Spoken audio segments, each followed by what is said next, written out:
Other interesting business news, Stellantis may actually sell Maserati as they struggle to maintain profitability with 14 brands, which, yeah, even General Motors at their peak had about 8 brands, and they divested many of them when they bankrupted for the third time in 2009. Now GM is back to the key 4 brands of the business with a couple of vehicles that are fun to drive.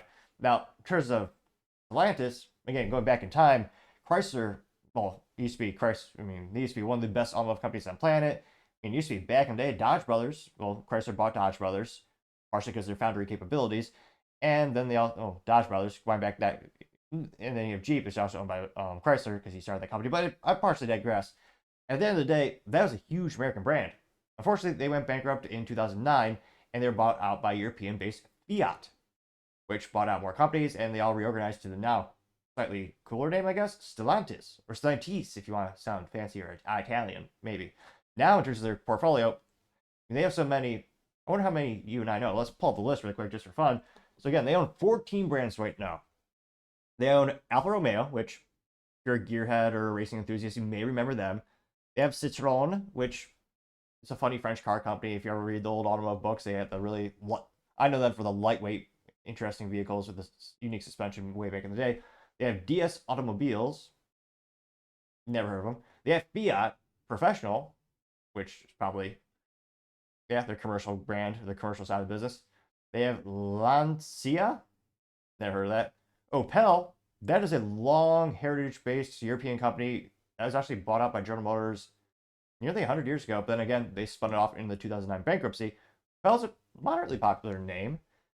Then they have Ram, which so stupid in terms of marketing of Chrysler, making that its own, or Chrysler, which again owned Dodge. Then for a while, they said Ram is going to be its individual brand. I don't know. To me, everyone I know who has a truck calls it a Dodge Ram. They also have Chrysler, which technically still makes vehicles for 10 people. Then they have Dodge, which used to be one of the coolest muscle car companies out there, making the biggest V8s that could fit in those things. And now, thanks to Stellantis, you're going to make EVs and engine straight 6 twin turbo engines, as opposed to a good old Hemi, which people knew and they loved. They also have Fiat, which people do know, or Fix It Again, Tony. Then you also have Jeep, which has one of the best name recognitions on the planet when it comes to an off-road vehicle. I'm exceedingly impressed with the sales of Jeep, and just in general, the whole concept of Jeep, when compared to the reliability of the vehicle, but people keep buying it. It's very similar to Range Rover, and I say that with and Land Rover. I say that having friends who own both, they just love it that much. Then they do, of course, have Maserati, just fancy Italian race cars, well, sports cars. Then you have Peugeot, which a lot of people know them for the pepper grinders. Then you have Vauxhall, which, yeah, I think a couple people might know that. And so that's their entire portfolio. Now, in terms of trimming the fat, what's the easiest one to kill right now? Chrysler. Kill it. They only make 3 vehicles right now. They even said they're going to kill one of the 3. So really, they only make one, which is the van, which Dodge also makes their they have their van too. So for years, those things have been made in parallel, just like how General Motors had the GMC Sierra as well as the Chevy Silverado. Same truck, same assembly plant, different badges, and maybe some different paint. But yeah, in terms of Chrysler, the Chrysler 300 was a pretty cool sedan. You could get it with a good old V8, a lot of muscle in that. But they said, oh yeah, we're probably gonna get rid of that because it's selling too well. They didn't say it like that, but they are getting rid of it. So really, Chrysler right now just has the van, which more and more Americans are getting crossovers and SUVs and trucks. Vans are not as popular as they used to be. So to me, I'd be cutting Chrysler. I know that's ironically one of the best in his name, but in terms of the products, Dodge, anecdotally, I think there's more name recognition behind Dodge products than actually Chrysler. It's kind of ironic because again, Chrysler bought out Dodge Brothers all those years ago. But now that they can maybe get rid of Maserati, which, in my opinion, be pretty foolish. Again, not financial advice, but usually you want to keep on to those luxury automobiles because that's where you make a lot of profit, and there's a lot of parts sharing, which sometimes they do get made fun of for having the same buttons from like a little Jeep Renegade, also or Fiat Bastardized SUV, is also in like an 80, 90, $150,000 plus Maserati. Now, this comes to us thanks to Motor One, and again, right now it's still a rumor. And they say, quote, Stellantis hints at selling Maserati. The Italian brand is at big trouble after sales in H1 2024 dropped by over 50%. Maybe it's just because you're not making the cars exciting enough. Why do they only have 3 pedals, Stellantis? I'm kidding. I know I'm part of the 1.9% of people in the United States who buy and love stick shift vehicles, but that'd be a good way to differentiate themselves from other luxury sports cars. There are fewer and fewer left. But I partially digress. There you can see a nice little Maserati as it depreciates going down the street by 50% roughly. Now, I only partially jest. Again, not financial advice. Historically speaking, Maseratis depreciate like a rock, like just right off a cliff. But I partially digress. This is by Adriano Piano. He says, quote, managing 14 brands is a tricky business for Stellantis.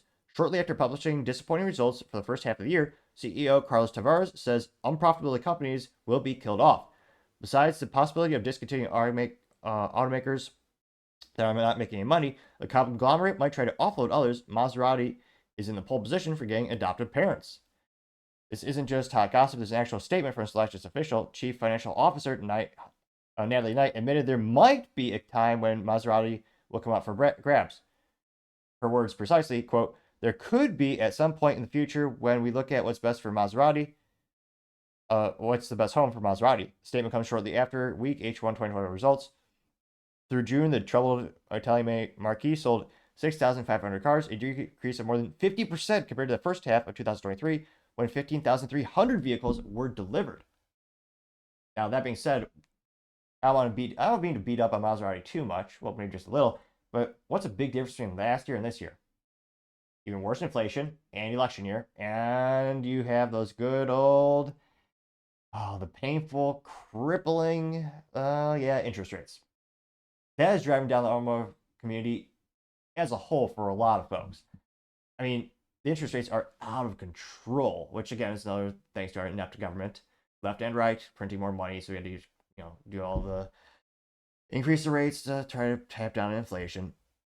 They say, quote, the company has had the Trident logo, has lived a long troubled life, having more than a few owners since it was founded in 1914.